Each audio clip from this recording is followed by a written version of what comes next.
Imagine a young student named Alex who dreaded going to school because he was constantly being bullied for not wearing the latest designer clothes or the latest outfits. When the school implemented a uniform policy, Alex felt a sense of relief because its focus shifted from what students wore to who they are individually.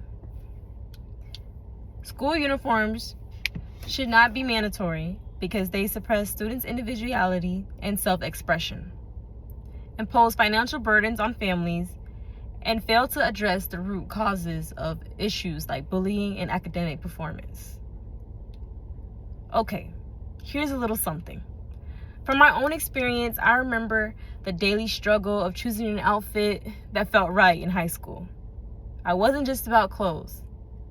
It was about expressing who I was and who I am. When I researched the effects of dress code, I found countless stories of students feeling stiffed and losing a sense of their identity. This really hit home for me. I also connected with several teachers who felt that focusing on uniform was a distraction from more pressing issues like improving curriculum and providing better resources for students.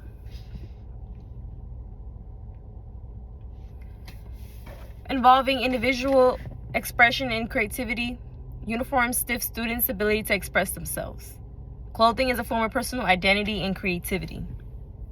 It limits expressions, negatively impacting our self-esteem and also our self-confidence. It's a financial burden on families.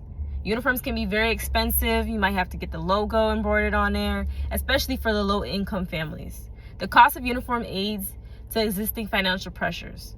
Families may struggle to find uniforms or also to afford uniforms while also covering other essential needs. The ineffectiveness in addressing core issues.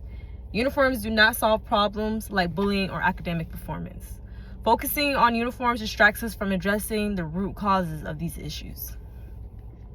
To move on, more effective solutions include anti-bullying programs, improved teaching methods, and increased resources for students. Mandatory uniforms can be seen as a violation of students' rights to prevent personal freedom and expression. Schools should prioritize creating an environment that respects individual differences. They should have the autonomy to make choices about their experiences and also about their appearance with reasonable guidance.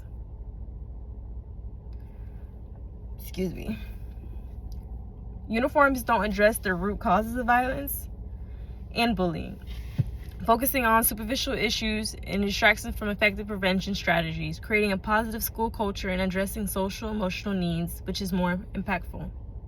Uniforms can make it easier to spot someone who doesn't belong on campus, which could help with security. Also, in theory, uniforms might reduce gang-related displays by making everyone look the same, which is very true, minimizing visible signs of being affiliated. Some argue that uniforms can limit ability to express themselves creatively through clothing, which is a form of personal expression. Students suggest that schools may struggle to find a balance between uniforms and student behavior. Is there a link? Okay, here's a short story about dress codes, focusing on self-expressions and their costs. Dress codes in schools have a long topic database. It balances between the focusing of learning environment with students' rights to express themselves, and also some may argue that it promotes discipline and reduce socioeconomic disparities.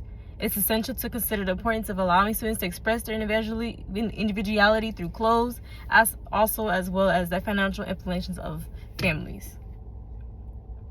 In conclusion, the drawbacks of dress codes, particularly their impact on self-expression and the financial burden that they impose on families, especially low-income families.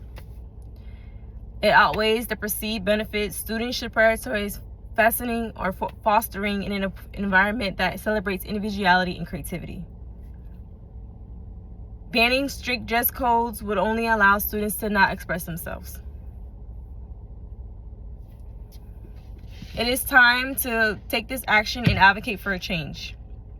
Contact your local school board members and attend meetings and focus your concerns on this respective issue. Support organizations. Thank you.